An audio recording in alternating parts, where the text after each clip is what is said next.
இறைமகன் இயேசு கிறிஸ்துவில் மிகவும் பிரியமான சகோதர சகோதரிகளே, ஆண்டவர் இந்த நாளை நமக்கு தந்து ஆசீர்வதிக்கின்றார். ஜெபிப்போமா. மீண்டும் ஒரு நாள் என்னுடைய வாழ்வில் ஆண்டவரே, உம்மை துதித்து உயர்த்துவதற்கு, உம்மை வாழ்த்தி உயர்த்துவதற்கு, உம்மை ஆராதித்து உயர்த்துவதற்கு மீண்டும் ஒரு நாள். இந்த நாளிலே நாங்கள் நல்லவற்றை செய்வதற்கு, உம்முடைய சிறகண்டையின் கீழ் வந்து உம்முடைய அடைக்கலத்தில் நாங்கள் வாழ்வதற்கு எங்களுடைய குடும்பத்தை ஆசீர்வதியும். உம்முடைய அருள்கரத்தால் எங்களை தொடும். இந்த நாள் ஆசீர்வாதமாக நாளாக இருக்கட்டும். ஆமென்.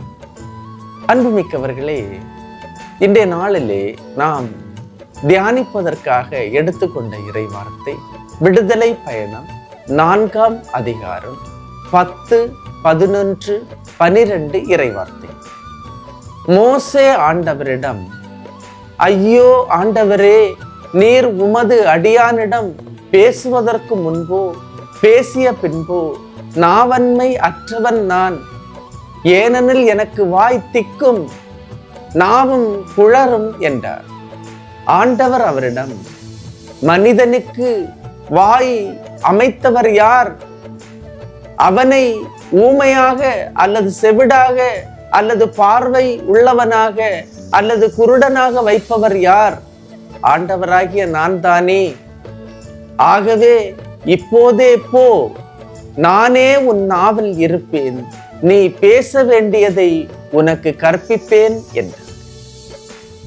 சகோதரமே, பல வேளைகளில் எனக்கு அந்த திறமை இல்லையே, படிப்பறிவு இல்லையே, தேர்வில் வெற்றி பெறுவேனா வெற்றி பெற மாட்டேனா, அந்த திறமைகள் இருந்தால் நான் இன்னும் நன்றாக இருந்திருப்பேனே, எனது வாழ்க்கை இன்னும் மகிழ்ச்சியாக இருந்திருக்குமே என்று அங்கலாய்க்கின்ற பல வேளைகளில் இன்று இந்த இறைவார்த்தை நமக்கு சொல்லுவது, உன்னை கடவுளின் பாதத்தில் அர்ப்பணிக்க வேண்டும். எந்த நிலையில் நீ இருந்தாலும் கடவுள் உனக்கு கற்றுத்தருவார். எப்படிப்பட்ட சூழலில் இருந்தாலும் ஆண்டவர் உன்னோடு இருப்பார். ஆண்டவரே, நான் சிறு பிள்ளை, எனக்கு பேச தெரியாதே என்ற எரேமியாவினுடைய நாவை தொட்டு, நீ சிறு பிள்ளை என்று சொல்லாதே, உனது நாவில் நான் இருப்பேன், நீ பேச வேண்டியதை நான் உனக்கு உணர்த்துவேன் என்று கடவுளே அவருடைய நாவில் இருக்கிறார். அன்புமிக்கவர்களே, நான் திக்குவாயன் என்ற மோசேக்கு கடவுள் வாக்குறுதி கொடுக்கின்றார். என்ன வாக்குறுதி? உனது நாவில் நான் இருப்பேன் என்ற வாக்குறுதி. நீ பேச வேண்டியது உனக்கு கற்பிப்பேன் என்ற வாக்குறுதி. நீ எகிப்துக்கு சென்று என்னுடைய மக்களை நீ கூட்டி வர வேண்டும். திக்குவாயையும் நான் இந்த நேரத்திலே நல்ல வாயாக மாற்றுவேன். இந்த கோணலான எழுத்தாணியை கொண்டும் கடவுளால் நேராக எழுத முடியும். வாயை எனக்கு தந்த கடவுள் பேச்சை தரமாட்டாரா? கண்டிப்பாக தருவார்.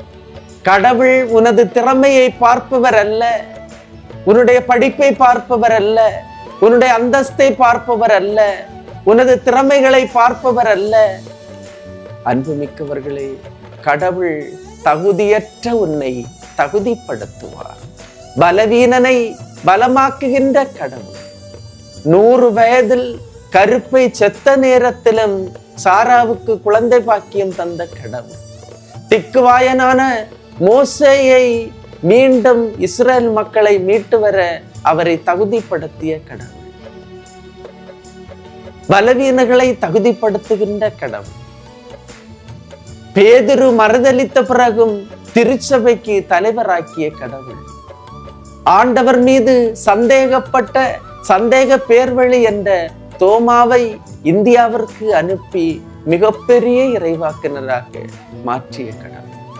இன்றைய நாளிலே நம்மே நாம் ஒப்பு கொடுப்போமா? நம்முடைய திறமை அல்ல, கடவுளிடத்திலே நாம் கொள்ளுகின்ற நம்பிக்கை, அவரிடத்திலே நாம் சொல்லுகின்ற அர்ப்பணம், இதோ நான் இருக்கின்றேன், என்னுடைய நிறைகுறையோடு உம்முடைய பணியை செய்வதற்கு நான் வருகின்றேன் என்று சொல்லுவோம். இந்த நாளை நாம் ஒப்பு கொடுப்போம், நிறைகுறையோடு ஒப்பு கொடுப்போம், நமக்கு இருப்பதோடு ஒப்பு கொடுப்போம். ஆண்டவர் நம்மை ஆசீர்வதிப்பார்.